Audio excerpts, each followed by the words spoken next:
What happens when a person's entire life is judged by the uniform they wear in the heart of New York City, inside one of its most exclusive restaurants? A struggling waitress named Evelyn Reed was about to find out.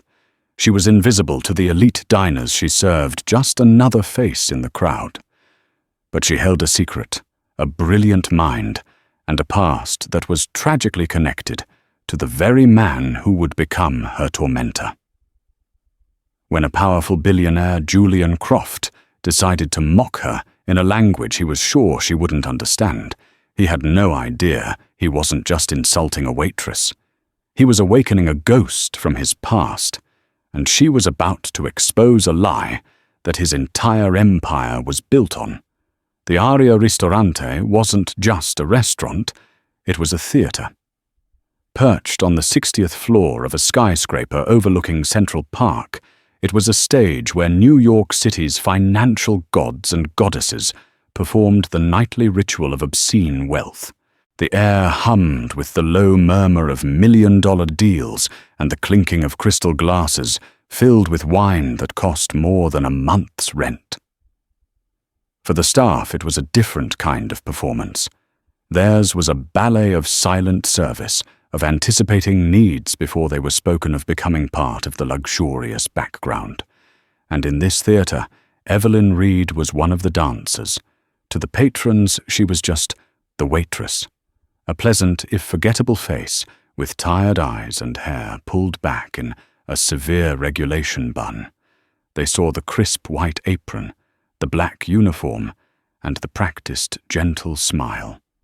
They didn't see the woman who had graduated summa cum laude from Columbia University, with a dual degree in linguistics and international business.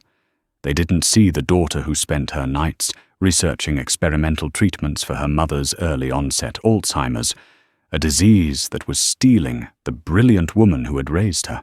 They didn't see the weight of the medical debt that felt like a physical anchor, pulling her down into this life of servitude. 5 years ago, Evelyn's life had been on a different trajectory. She was the star student, the one destined for a corner office in a global corporation. Her father, a genius software engineer, had been her hero.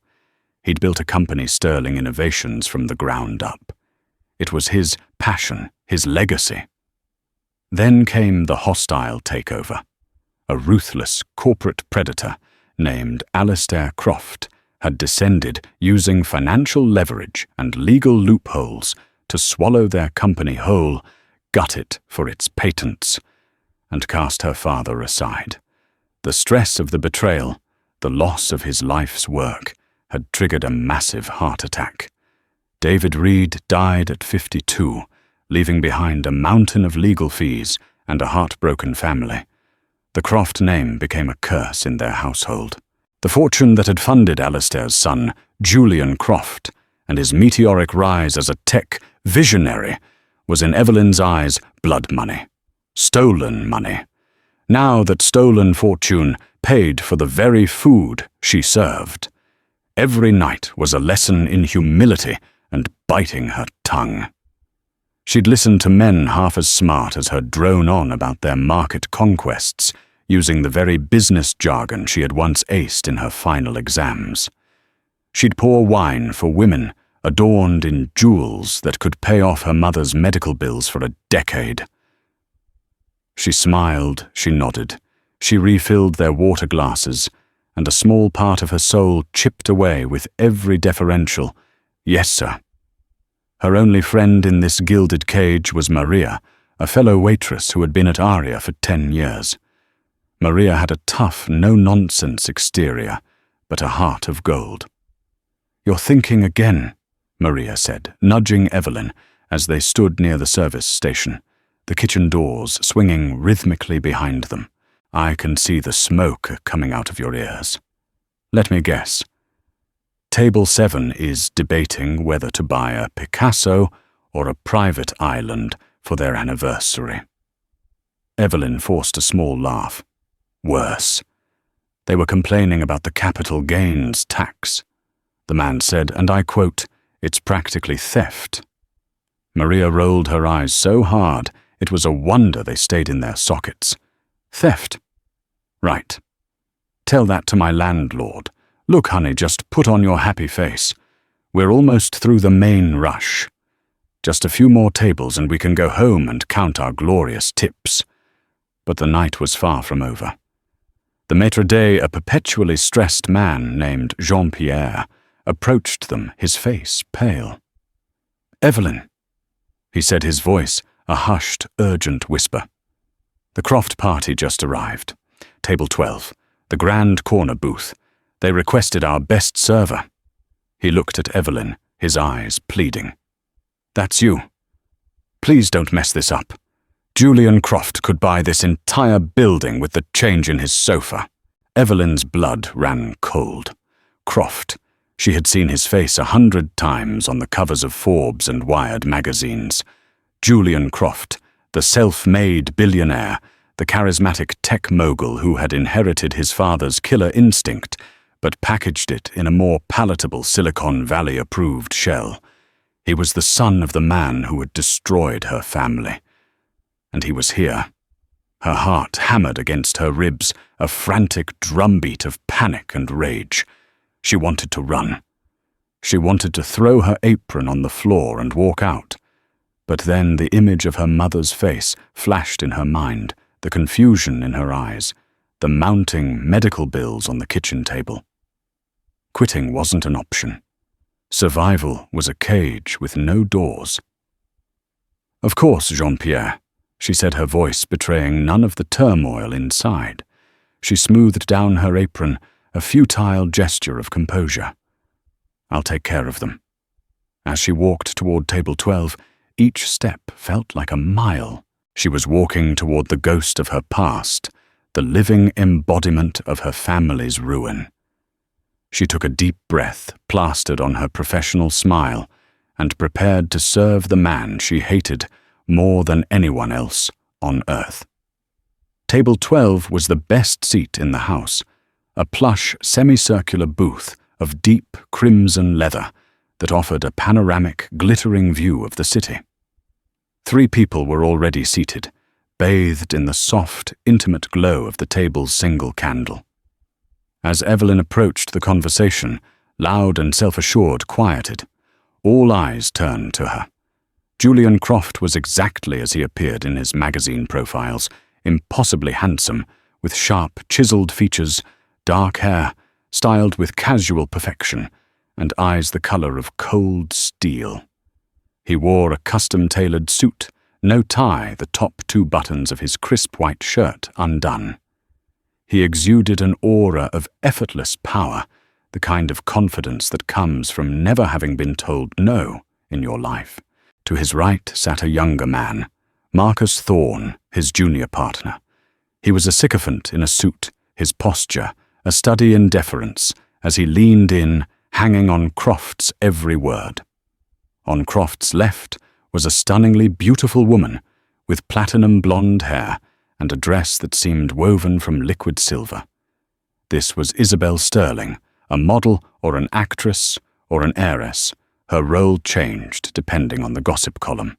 Tonight her role was to be a beautiful ornament on Julian Croft's arm. "Good evening," Evelyn began, her voice a smooth, practiced melody. "My name is Evelyn, and I will be your server this evening. May I start you with some water for the table? We have a sparkling San Pellegrino, or our own house-filtered still." Julian didn't even look at her. He was swirling the ice in his empty glass, staring out at the city lights as if he owned them. "San Pellegrino, and bring the wine list. The real one." The condescension was subtle, a verbal flick of the wrist, but it landed like a slap. Aria had 2 wine lists, the standard one impressive in its own right, and the sommelier's private cellar list reserved for their most discerning and wealthiest clientele. Requesting it wasn't unusual, but his tone implied that she, a mere waitress, wouldn't know the difference. "Of course, sir," Evelyn replied, her smile unwavering. She returned with the water and the heavy leather-bound tome that was the cellar list. Julian took it from her without a word of thanks and began to scan the pages with an air of theatrical boredom. "Anything from the 1982 Bordeaux vintage is exceptional, sir," Evelyn offered gently. "The Chateau Lafite Rothschild, in particular, is drinking beautifully right now." She knew this because she made it her business to know everything. She studied the wine lists, the food pairings, the history of the vineyards. She believed that if she had to do a job, she would do it with excellence, regardless of what it was. Julian looked up at her for the first time. His steel blue eyes weren't appraising, they were dissecting. He wasn't seeing a person, he was analyzing an object. A small, cruel smirk played on his lips. "Is that your professional opinion?" he asked, his voice dripping with sarcasm. Marcus Thorne snickered. Isabel just stared blankly, adjusting the strap of her dress. Evelyn felt a hot flush of anger creep up her neck, but she pushed it down. "It's the opinion of our sommelier who I spoke with this afternoon, sir. But please take your time." Julian waved a dismissive hand. "We'll start with a bottle of the Screaming Eagle." The 92. He closed the list and slid it across the table, a gesture of finality. He had chosen one of the most expensive and frankly overrated cult cabernets on the list, a choice that screamed new money and a desire to impress. It was a power play, and she was the pawn. "An excellent choice, sir," she said, her voice perfectly neutral. As she turned to leave, she heard him begin to speak to his companions. He had switched languages. The words were sharp, guttural, and unmistakable. They were speaking German. Evelyn, whose mother was a German immigrant, and who had spent a semester abroad in Berlin, was fluent. She froze for a microsecond, her back still to the table before continuing her graceful retreat. She stood at the sommelier station, her hands trembling slightly as she relayed the order. Her mind was racing. It was an old trick of the arrogant elite to switch to another language, to speak freely to gossip, and mock, assuming the help was uneducated and monolingual. They had just handed her a weapon. She didn't know how she would use it yet, but the weight of it in her mind was both terrifying and thrilling. When she returned with the wine, presenting the bottle to Julian for his approval, the conversation in German was in full swing. She performed the ritual, cutting the foil, easing the cork out, with a soft sigh, pouring a small tasting sample into his glass. As she did, she listened. Can you believe she recommended the Lafite Julian was saying in German, a smug chuckle in his voice? It's like a car salesman at a cheap lot trying to tell you about the engine of a Ferrari. She probably just points to the most expensive thing she's heard of. Marcus chimed in, eager to please. Look at her shoes. I bet they're from some discount store. Probably killing her feet after a few hours on this floor. A sad life, really. Isabel added a cattier remark. And that bun is so severe. You'd think they'd want the staff to look a little more elegant. She has the face for it, I suppose, if you ignore the tired expression. Evelyn's face was a mask of placid professionalism, but inside a storm was raging. Every word was a fresh cut on an old wound. They weren't just mocking a waitress, they were mocking her circumstances, the very circumstances their family had created. They were laughing at the daughter of David Reed, forced to serve the son of Alistair Croft, and they didn't even know it. Julian swirled the wine, sniffed it, and took a small sip. He nodded curtly at Evelyn, a silent command to pour for the others. As she leaned over to fill Isabel's glass, Julian delivered the final, most cutting blow, his voice low and conspiratorial. It doesn't matter, he said in German. People like her are background noise. They are here to serve us, to make our lives easier. Their own lives, their thoughts, their feelings, they are completely irrelevant. Irrelevant. The word echoed in the chambers of her heart. That's what her father had become to the Crofts. irrelevant. A minor obstacle in a business transaction easily swept aside, and now she was irrelevant too. Just background noise. She finished pouring the wine, her movements steady and precise, a stark contrast to the earthquake happening within her. She placed the bottle in a silver ice bucket beside the table. She straightened up, looked directly at Julian Croft and held his gaze. Her moment was coming. She wouldn't just be heard, she would be deafening. For the next hour, Evelyn endured the humiliation with the grace of a seasoned diplomat. She served their appetizers oysters for Julian, a delicate truffle risotto for Isabel, and a steak tartare for Marcus. She moved around the table with a quiet efficiency that belied the fury coiling in her gut. And all the while she listened. The German conversation flowed freely, a river of casual cruelty. They dissected her every move. When she presented the risotto, Isabel commented on how her hands were so plain without a proper manicure. When she refilled their water, Marcus noted that she never smiles with her eyes. But the worst of it came from Julian. He treated it like a sport, finding new and creative ways to belittle her in a language he believed was his private shield.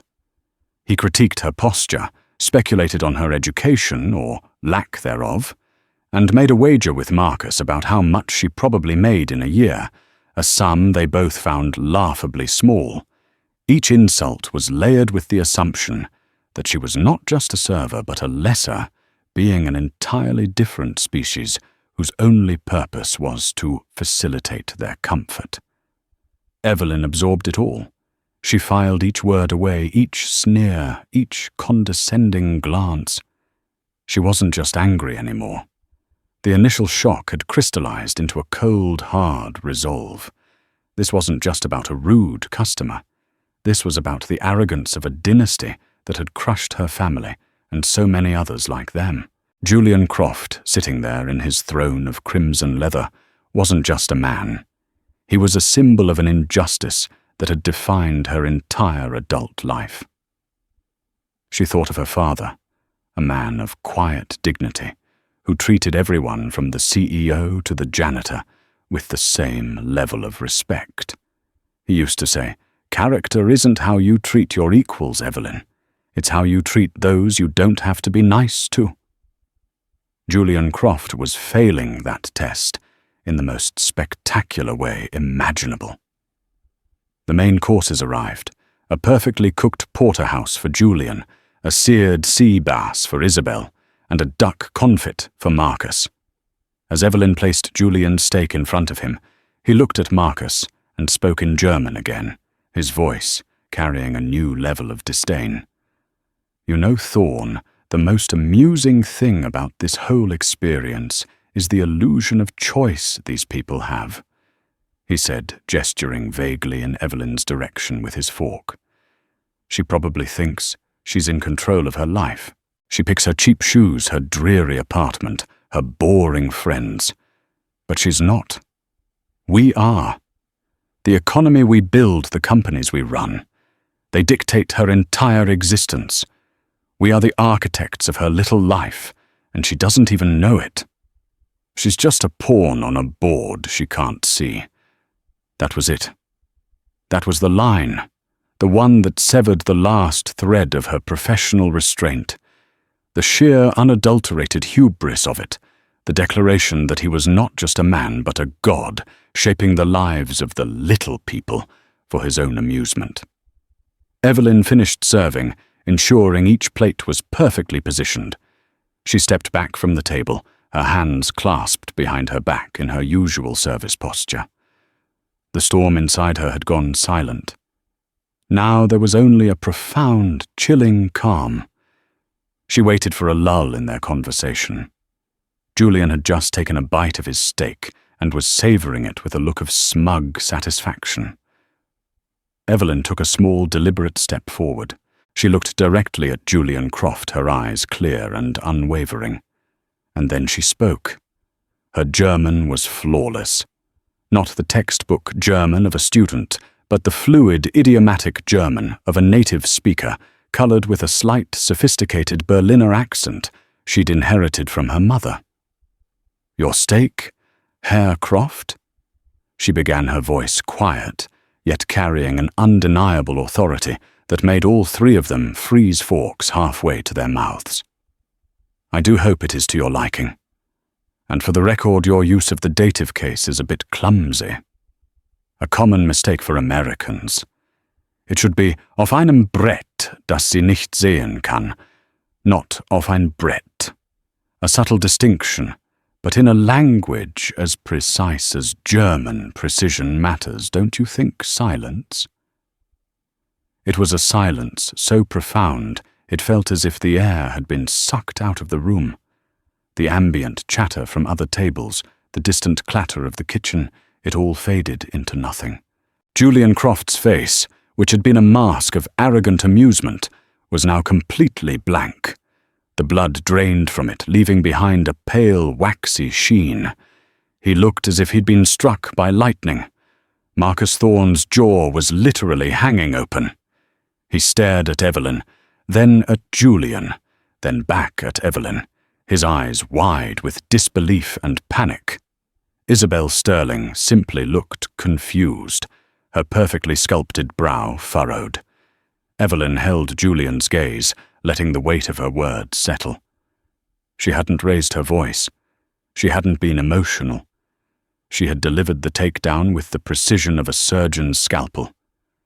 Then she switched back to perfect, unaccented English, her voice now crisp and clear. "But please don't let my observations interrupt your meal," she said, her professional smile returning, but this time it was different. It wasn't gentle or deferential. It was sharp, victorious, and utterly terrifying. "Is there anything else I can get for you this evening? Perhaps a dictionary?" Julian Croft, the master of the universe, the architect of little lives, was speechless. He just stared at her, his mind visibly scrambling to process what had just happened. The pawn had just spoken, and it had put the king in check. The silence at table 12 stretched for an eternity. Julian Croft continued to stare, his fork hovering forgotten over his plate. The carefully constructed world he inhabited, a world where he was the puppet master and everyone else was a marionette, had been shattered by a single perfectly enunciated German sentence. It was Marcus who finally broke the spell, stammering in English, You speak German." It was a stupid question, but it was the only one his panicked brain could form. Evelyn turned her cool gaze on him. "Fluently," she replied. "Among other languages. Linguistics was my major at Columbia, you see, but I do appreciate you all providing me with an opportunity to practice. It's been a while since I've been so entertained." The word entertained hung in the air, heavy with unspoken meaning. She was no longer just a waitress. She had transformed. She was now their judge. Julian finally found his voice. It was a low, dangerous growl. "What is your name? I believe I told you when you arrived, Mr. Croft." Evelyn said, her tone still impeccably polite. "It's Evelyn. Evelyn Reed." She watched his face carefully as she said her last name. She was looking for a flicker of recognition, a sign that the name Reed meant something to him, that the ghost of the company his father had destroyed still lingered somewhere in the Croft family's memory.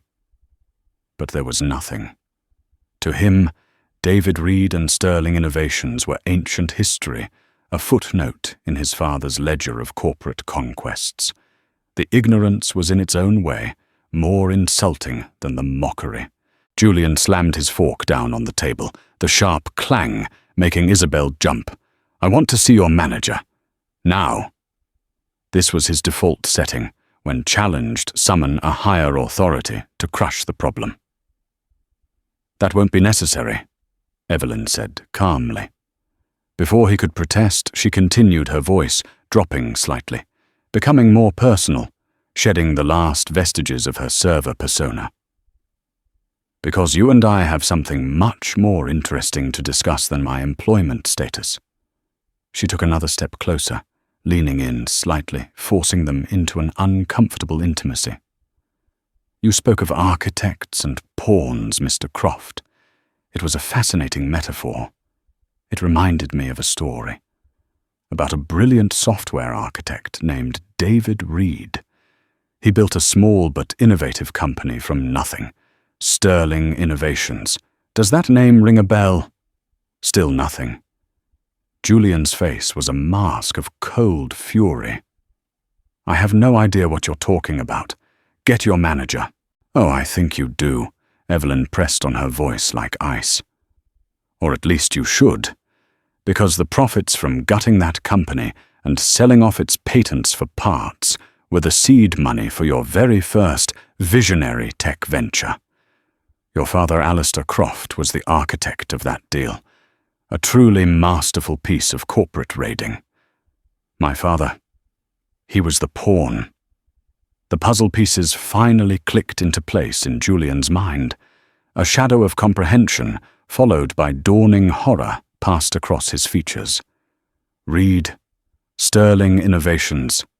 It was a name from the distant past, a story he'd heard his father boast about at a dinner party years ago. A textbook hostile takeover. Alistair had called it, laughing, as he described the founder's despair. My father died of a heart attack, 6 months after yours destroyed his life's work. Evelyn said, her voice now trembling with a righteous fury she could no longer contain. He died with your family's name on his lips. And you sit here dining on the profits of his ruin, and you have the audacity to call me background noise, a pawn on a board. I can't see, Mr. Croft. I've been staring at this board my entire life. I know every square. I know every move you've made. The self-made billionaire story is a wonderful piece of public relations, but it's a lie. You didn't start in a garage. You started on my father's grave. The air crackled with tension.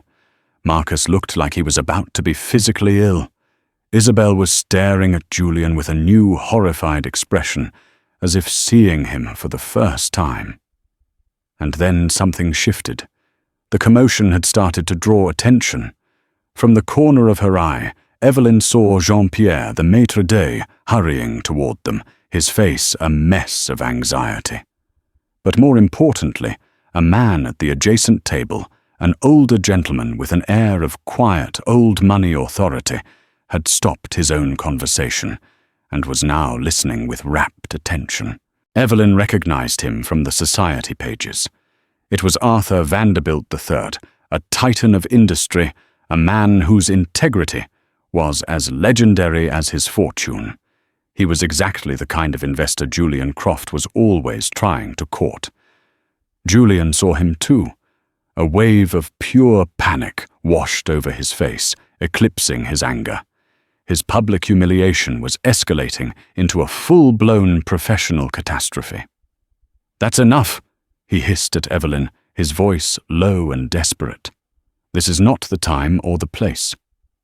"You chose the time and the place, Mr. Croft," Evelyn retorted, her voice rising to ensure the neighboring tables could hear.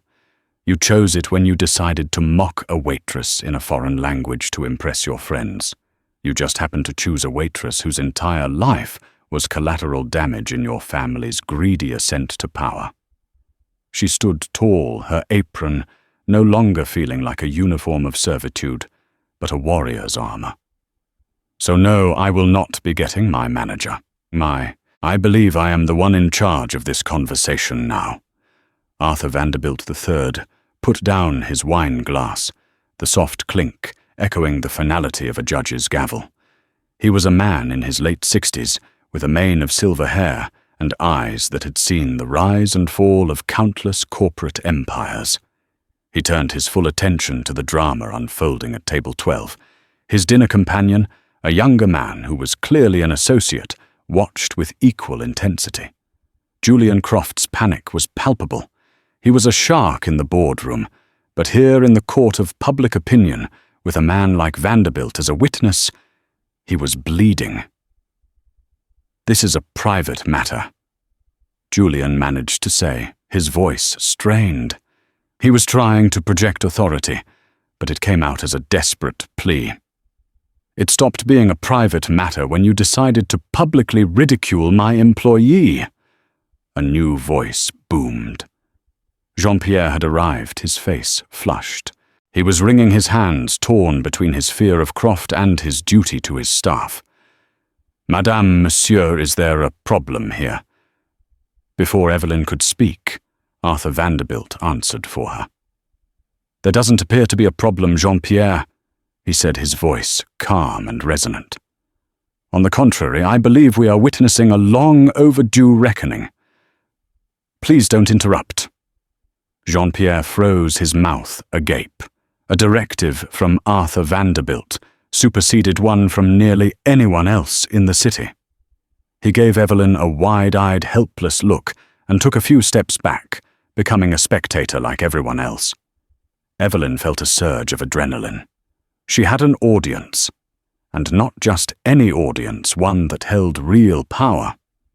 She turned her focus back to Julian, who now looked trapped, his predatory instincts replaced by the frantic energy of cornered prey.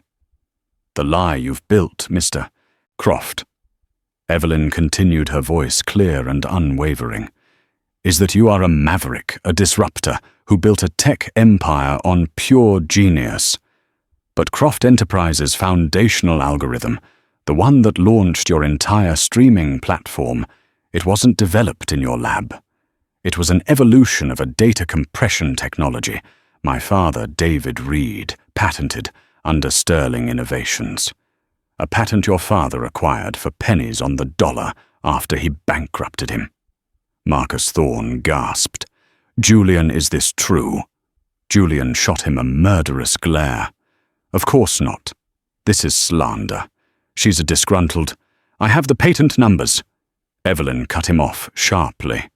"I have my father's original design documents. I've spent the last 5 years of my life studying them, comparing them to your proprietary code, which, by the way, has a digital watermark that can be traced back to my father's original work, if you know where to look. It was his signature, a little quirk he embedded in everything he built. I imagine your high-paid engineers never thought to scrub it, because why would they? They were working on the code of a failed company. Who would ever check? This was her trump card. It wasn't just a moral accusation.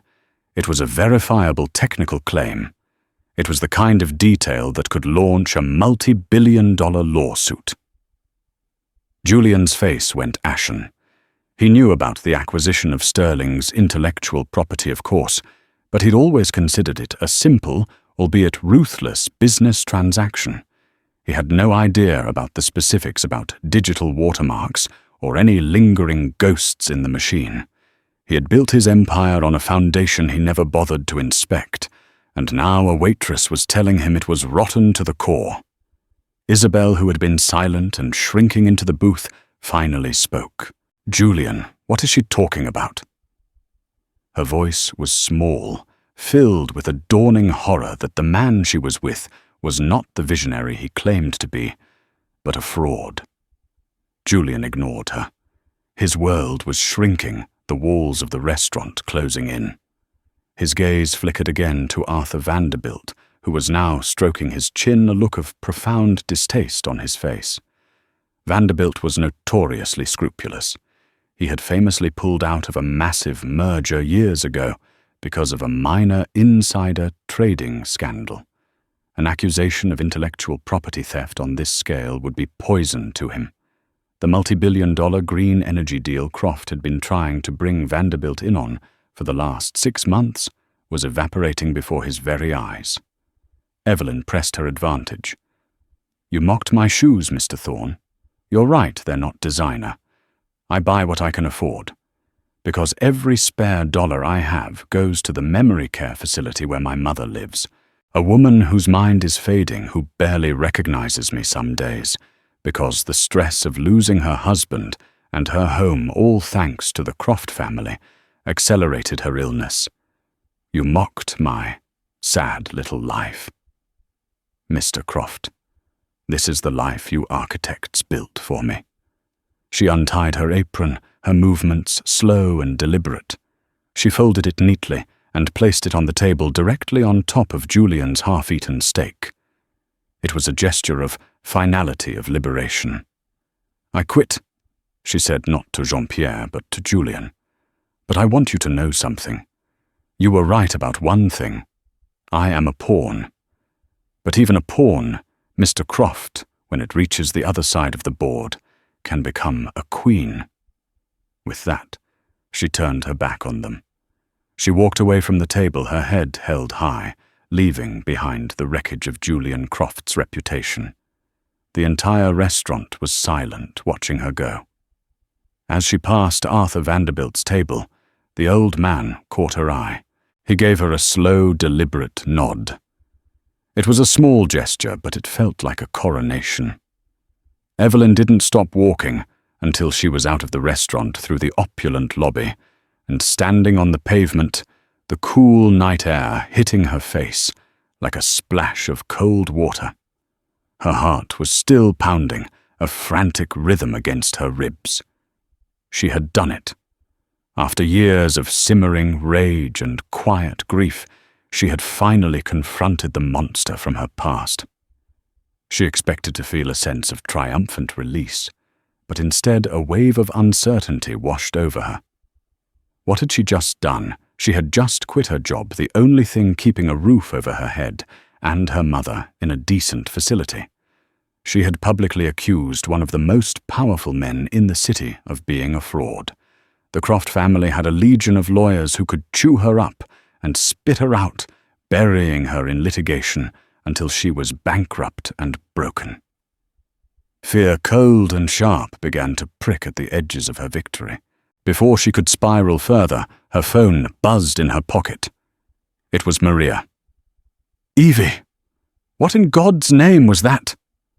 Maria's voice was a mix of awe and terror. "The whole place is going insane. That guy Croft, he stormed out of here looking like he'd seen a ghost. His blonde arm, Candy, was in tears, and the other suit looked like he was about to faint. Jean-Pierre is having what I think is a full-blown panic attack. You're already a legend among the kitchen staff." Evelyn let out a shaky laugh. "I think I just blew up my life, Maria." "No, honey," Maria said, her voice firm. "You just took the detonator back. You need to get out of there before Croft sends his goons. Where are you?" "I'm out front." "Okay, stay put. I'm coming." Before Maria could get there, a sleek black town car pulled up to the curb beside Evelyn. The back window glided down, revealing the distinguished face of Arthur Vanderbilt. His associate was in the passenger seat. "Ms.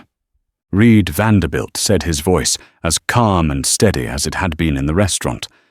That was quite a display of courage. Evelyn was stunned. "Mr. Vanderbilt, I apologize if I disturbed your dinner." He waved a dismissive hand. "Nonsense. It was the most compelling thing I've seen all year. Get in. We should talk." Hesitantly, Evelyn opened the door and slid into the impossibly soft leather seat. The car smelled of wood polish and old money. "My associate, Mr. Davies, was recording the latter part of your conversation," Vanderbilt said, matter-of-factly, as the car pulled silently into traffic. "For legal posterity, of course. Julian Croft is a litigious man." Davies turned from the front seat and gave Evelyn a small, reassuring smile. "It was purely for your protection, Ms. Reed." Vanderbilt looked at her, his eyes sharp and analytical. "Tell me everything. Start with your father, David Reed." "I remember the name Sterling Innovations. It was a promising firm. I was sorry to see it go under." For the next hour, as the car glided through the glittering streets of Manhattan, Evelyn told him everything. She spoke of her father's brilliance and integrity, the brutal tactics of Alistair Croft, the slow, painful decline of her mother, and her 5 years of study, piecing together the technical evidence of the intellectual property theft. She spoke with a passion and precision that left no room for doubt. Vanderbilt listened intently, asking sharp, insightful questions. When she was finished, he was silent for a long moment. "The world of high finance," he finally said, his voice laced with weariness, "is filled with men like Alistair and Julian Croft, men who mistake wealth for worth and power for character. They believe the rules don't apply to them. They are almost always wrong." He turned to Davies. "Call my legal team, the A-team. I want them to represent Ms. Reed pro bono, draft a cease and desist to be sent to Croft Enterprises regarding any potential harassment. And I want our forensics team to look into this digital watermark she mentioned." Quietly. Then he turned back to Evelyn. "Ms. Reed, what you did tonight was more than just personal vengeance. You exposed a rot at the core of a major public company. That has consequences. Julian Croft's deal with my consortium is of course dead. I suspect after tonight his reputation will be in tatters. But that's his problem. Let's talk about your problem." I don't have a job," Evelyn said, the practical reality of her situation setting in again. Vanderbilt smiled, a genuine warm smile that transformed his stern features. "A woman with your linguistic skills, your business acumen, and your particular talent for uncovering inconvenient truths is not someone who should be serving wine.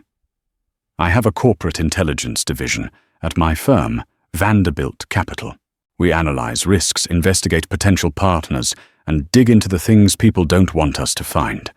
It's grueling, exacting work, and it pays considerably more than waiting tables.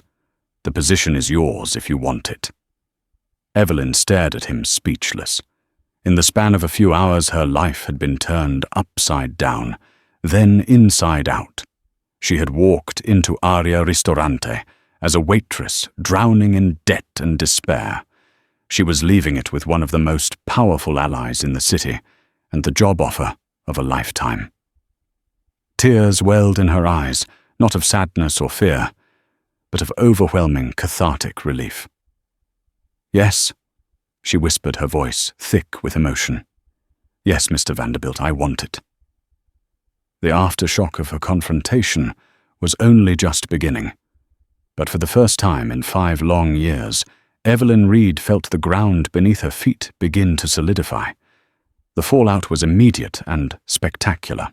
By the next morning, the story was all over the financial news blogs, albeit in hushed, speculative tones. Vanderbilt pulls out of Croft energy deal after bizarre restaurant incident. One headline read. Another from a more gossip-oriented site screamed, "Billionaire Julian Croft's epic meltdown, the waitress who knew too much." Arthur Vanderbilt's associate, Mr. Davies, had masterfully leaked a sanitized version of the story to a trusted journalist.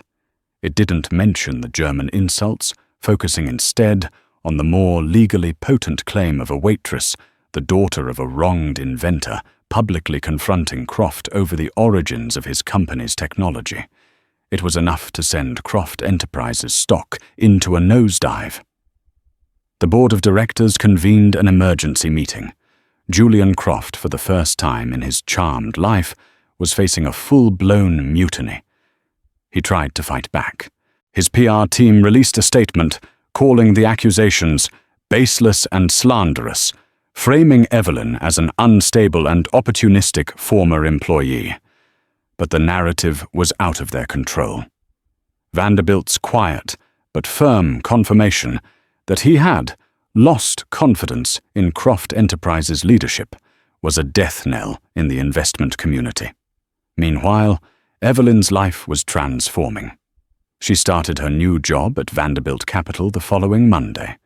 The office was a world away from the controlled chaos of the restaurant. Here her intellect was the main course. She was given a team resources and a single overarching directive from Vanderbilt himself: find the truth. Her first project was fittingly to build the official case against Croft Enterprises. Working with Vanderbilt's elite legal and forensic teams, she guided them through her father's old documents. The digital watermark, exactly as she had described, was found deep within the source code of Croft's flagship streaming platform. It was irrefutable. The ghost in the machine had been found. Armed with this evidence, Vanderbilt's lawyers didn't file a lawsuit. They arranged a private meeting.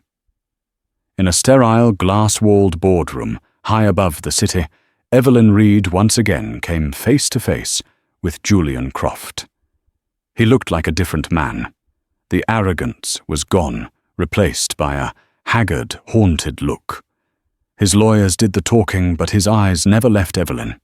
He wasn't looking at a waitress anymore. He was looking at the woman who had single-handedly dismantled his entire world. The settlement was staggering. A massive 9-figure sum was to be paid into a trust for Evelyn and her mother's care. But that wasn't Evelyn's most important demand. The terms also required Croft Enterprises to issue a public statement acknowledging the foundational technological contributions of the late David Reed of Sterling Innovations. Julian Croft had to publicly admit that his self-made empire was built on the work of the man his father had ruined. It was a public humiliation from which his brand would never recover. His board forced him to step down as CEO. Marcus Thorne was fired for his complicity. Isabel Sterling had long since vanished, eager to distance herself from the scandal. A few months later, Evelyn sat by her mother's bedside in a new state-of-the-art care facility, the best in the country. Her mother's condition was stable, and for the first time in years there was a glimmer of recognition in her eyes. "You look like your father today," she said, her voice a soft whisper. Evelyn squeezed her hand, a warmth spreading through her chest that no amount of money could ever buy. "Thank you, Mum. I'm trying to be." Her life was no longer defined by the weight of an apron or the ghosts of the past. She had a future, one she had built, not with inherited wealth or ruthless tactics, but with intelligence, courage, and an unyielding belief in the truth. She was a major asset at Vanderbilt Capital, respected for her sharp mind and unwavering ethics. She was a queen who had reached the other side of the board, not by taking the king, but by exposing him for what he truly was. The story of the waitress who toppled a billionaire became a quiet legend on Wall Street, a cautionary tale about the dangers of arrogance and the power of underestimating the person pouring your water.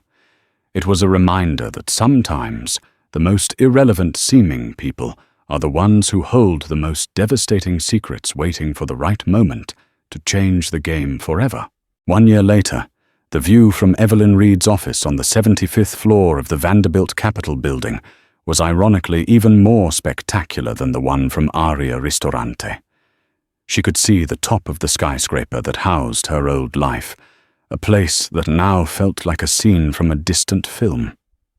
The city spread out before her, a sprawling map of possibilities, no longer a monument to her oppression, but a testament to her victory. Her office wasn't ostentatious, but it was hers. The walls were lined with books on global economics and geopolitical strategy. On her desk, next to a state-of-the-art financial terminal, sat a single framed photograph, her mother and father, smiling on a beach years before the storm. It was her compass, the constant reminder of why she was here. Evelyn had not just found a job, she had found her calling. Her unique blend of linguistic talent, business knowledge, and a deep instinctual understanding of human character made her a prodigy in the world of corporate intelligence. She could dissect a company's balance sheet, but she could also read the subtle tells in a CEO's speech during an earnings call, whether it was in English, German, or Mandarin.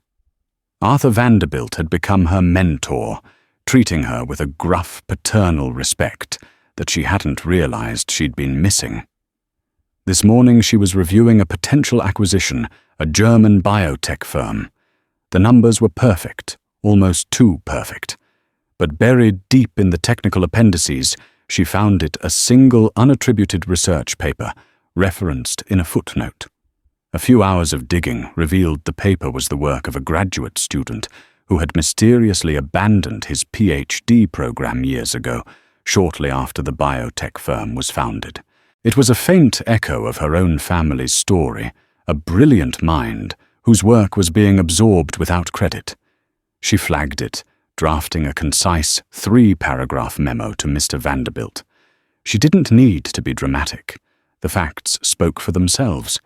She hit send, confident that her discovery had just saved the firm from a 9-figure mistake and a future lawsuit. She was no longer just identifying pawns, she was protecting them. A calendar alert popped up on her screen. Lunch with Maria. She smiled, grabbing her coat. Meanwhile, 10 blocks away, in a rented, sterile office space that smelled of new carpet and desperation, Julian Croft was trying to resurrect his career.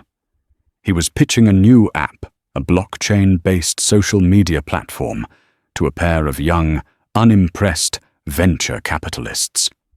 The old charisma was there, but it was frayed at the edges. The tailored suit was the same, but it hung on him differently, as if the confidence that once filled it out had evaporated. It's a decentralized, user-owned paradigm that will disrupt the entire industry, he was saying, his voice lacking its old booming conviction. One of the VCs, a woman half his age with sharp, analytical eyes, leaned back in her chair. It's an interesting concept, Mr. Croft, but our due diligence team has some concerns about leadership optics. The sanitized corporate jargon was a dagger. Everyone in the room knew what she meant. That was a different time, Julian said, quickly, a hint of his old defensiveness creeping in. A smear campaign orchestrated by a competitor. We've moved past that. The second VC glanced at his tablet. It says here, the settlement included a public retraction and an admission regarding the intellectual property of Sterling Innovations. That's more than a smear campaign. Our investors value ethical governance. The Croft brand, it carries a certain history now. We'll be in touch. They wouldn't be. Julian knew it. The ghost of David Reed was now his permanent business partner. His name, once a golden key that opened any door, was now an anchor. He left the meeting not with the thunderous fury of a titan, but with the quiet, hollow shuffle of a defeated man. He was an architect, trapped in the ruins of a building he himself had designed. To us, Maria said, raising her glass of iced tea. They were sitting in a sun-drenched corner of a charming little cafe in Greenwich Village. The cafe was called The Daily Grind, but on the frosted glass of the door in elegant gold leaf were the words, Maria Garcia, proprietor. With a generous no-interest loan co-signed by Evelyn, a loan she insisted Maria accept as a gift from the Reed Family Foundation. Maria had finally bought the small business she had dreamed of for 20 years. I still can't believe it sometimes, Maria said, looking around at her bustling cafe. No more aprons. No more, yes, sir. If someone's a jerk, I can just ask them to leave. Have you had to? Evelyn asked with a laugh. Once, Maria grinned. Some finance bro tried to tell me my espresso machine wasn't calibrated correctly. I told him his palate wasn't calibrated correctly and pointed to the door. It was the most satisfying moment of my life. They talked for an hour about Maria's daughter getting into NYU, about a difficult case Evelyn was working on, and about the latest gossip from the staff still at Aria. Jean-Pierre had apparently quit a few months after the incident, unable to handle the stress. As Evelyn was about to leave, Maria turned serious. You know, Evie, what you did that night. It wasn't just for you. It was for all of us. For every server, every busboy, every person who's ever been made to feel invisible. You gave us all a voice." Evelyn felt a warmth spread through her chest. "I just said what needed to be said." "Yeah," Maria said, her eyes twinkling. "In 2 languages. Show off." Later that afternoon, Evelyn visited the memory care facility. She found her mother in the sunroom, dabbing a watercolor brush onto a canvas. The room was bright and airy, filled with plants and the soft murmur of classical music. Her mother's paintings were abstract, a beautiful swirl of colors that Evelyn knew was the shape of her memories. "Hello, my darling," her mother said, her eyes lighting up as Evelyn entered. "Today was a good day." Evelyn kissed her cheek. "Hi, Mom. What are you painting?" "Oh, I'm not sure," she said, looking at the canvas with a serene smile. "It just feels happy, like a clear day after a long storm." She looked at Evelyn, her gaze lucid and full of love. "David would be so incredibly proud of you, Evelyn. He always knew you were the strongest of us all." The words landed, healing a wound Evelyn hadn't even known was still there. She sat with her mother, watching her paint, feeling the profound peace of a battle hard won. The money, the job, the downfall of Julian Croft, they were all just consequences. This was the victory, this quiet, sunlit moment, the simple, priceless gift of her mother, feeling happy and safe. Looking out the sunroom window, Evelyn saw the city skyline in the distance. She remembered standing at table 12, a pawn in a game she felt she couldn't see. But she had seen it.